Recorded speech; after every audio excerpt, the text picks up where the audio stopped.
So the United States is facing criticism after it vetoed a proposal or proposed UN Security Council resolution for an immediate ceasefire in the conflict between Israel and Hamas. That resolution was proposed by the United Arab Emirates and received 13 votes in favor out of the 15-member council. That's because the United Kingdom decided to abstain. Let's discuss this development with international relations commentator and analyst Dr Kingsley Makhubela, who joins us now via our video link this morning. Great to have you on the program as always, Dr. Makhubela. Thanks very much indeed for your time. You know, for people who are critical of the U.S., what this moment has done is brought into sharp focus questions once again around the restructuring of the United Nations as things stand. Should the countries with veto powers continue to have veto powers, given the impact of this power? Good morning, Ayanda.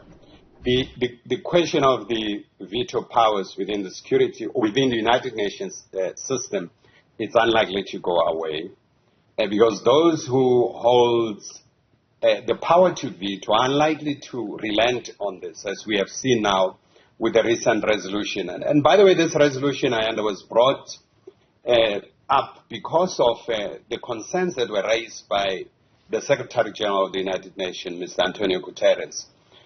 In terms of Chapter 15, I think Article 99 of the UN Charter, the Secretary General has the responsibility to bring before the Security Council any matter that he deems necessary, any matter that has implication for international peace and security. And he has done that as mandated by the Charter of the United Nations. And the United States actually has done disservice to itself. The reputation and the legal standing of the United Nations around the world is damaged by this behavior of the U.S. Absolutely. And it's coming at a time when already there's been very serious conversations around creating this new world order, you know, and this has materialized, for instance, in the expansion of BRICS, other countries wanting to band together and in some ways create an alternative to the UN, because already there are perceptions that there is this massive imbalance in the world, and especially in how the UN deals with some of these geopolitical tensions. You know, Ayanda, maybe that's a discussion for another day. I'm involved with a think tank in Washington that is really redesigning the new world order. And it's a research that includes about 120 people, most of them former ministers of defense and former foreign ministers. I'm saying that's a discussion for another day. But there's a realization that the unipolar world has really harmed the reputation of the U.S. itself, but it has really compromised the global system in terms of attending to issues that are really pertinent, that are really important for humanity. And there's a need to really rethink a new system. And I think it's going to take years. I hope it would happen in our lifetime, that a new system would emerge that would really be very balanced in terms of dealing with the challenges that we're seeing around the world. Not only conflict, issues of food security, or related issues that we see. And I suppose until then, the question will be what happens in the interim, because these conflicts are happening now. The humanitarian catastrophe is unfolding today. And again, you know, the real concern here is that when the United Nations, given its stature in society, in the global community is what I'm referring to here, if they can't come to speaking in a uniformed voice around what's taking place, there are many people who are going to completely give up on the power of multilateralism in its entirety. And I don't think anybody benefits from that. You know, if this resolution was adopted unanimously, if there was no U.S. veto, what we would have likely seen emerging was arms embargo on Israel if Israel refuses to comply, because decisions of or resolutions of the Security Council are legally binding on all member states. Was the U.S. really ready for that? And that's what the U.S. is trying to preempt, in my own view. They are preempting the consequences of Israel failing to comply with the resolution of the Security Council. And because the U.S. is breathing oxygen in that conflict that is going on there. They are providing arms to Israel, and they are not having any limitation in terms of how these arms should be used. But the public discourse around the world, it's really emerging. And I think there's pressure on politicians really to stop the carnage that we are seeing in Israel. There's no justification for killing of ordinary women and children in the conflict, elderly people. And the conflict has been phrased as a conflict between Israel and Hamas, which is a fallacy. This is a conflict between the Palestinians and the Israelis, because ordinary Palestinians who are not necessarily members of Hamas are caught in this violent act. Absolutely. Well, in putting up their own defense, the Deputy Ambassador of the U.S. to the UN, Robert Wood, said that the text itself, this is around the draft resolution, was, quote, divorced from reality and would not move the needle forward on the ground in any concrete way. It comes back to that question I had asked about how impactful multilateralism actually is.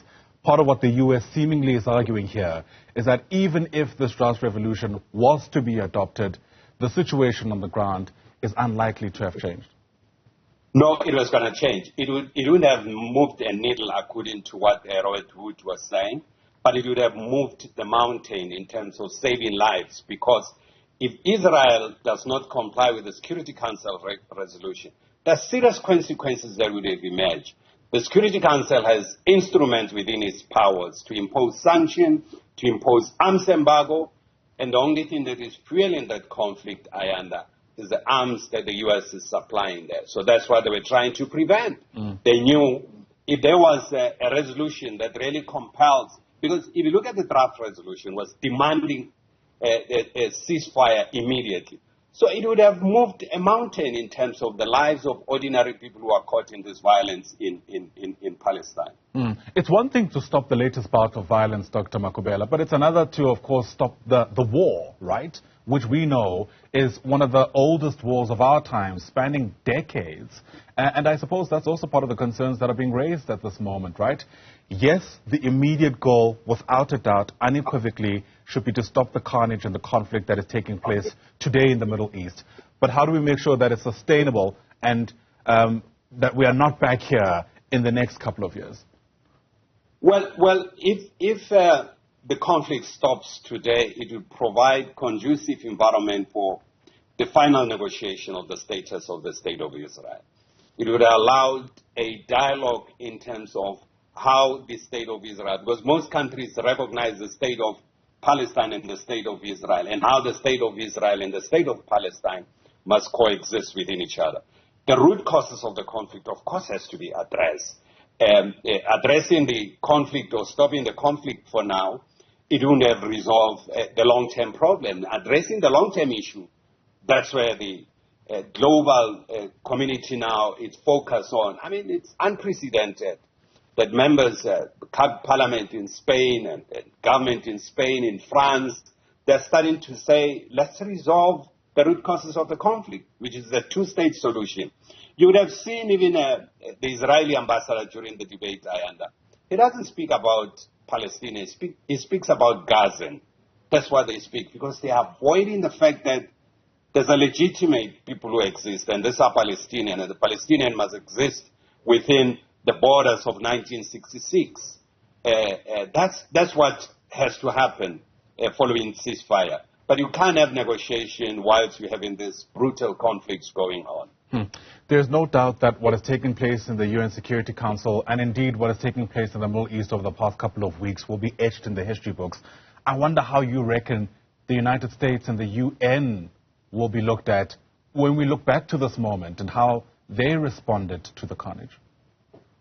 The U.S. has failed the litmus test of providing leadership to the world. That's how the U.S. is going to be judged.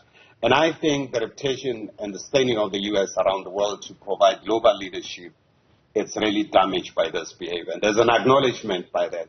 A lot of non-governmental organizations like the Médecins Sans Frontières, the question of the Human Rights Watch, and Amnesty International have come very hard in terms of the U.S. behavior. So the U.S. standing is damaged as being a beacon of democracy, a beacon of civil rights, and so on. It's seriously damaged. Dr. Kingsley Makhubela, great to get your take as always. Appreciate your time on Newsfeed AM this Sunday. Dr. Makhubela is an international relations analyst and commentator Once again, thanks very much for speaking to us.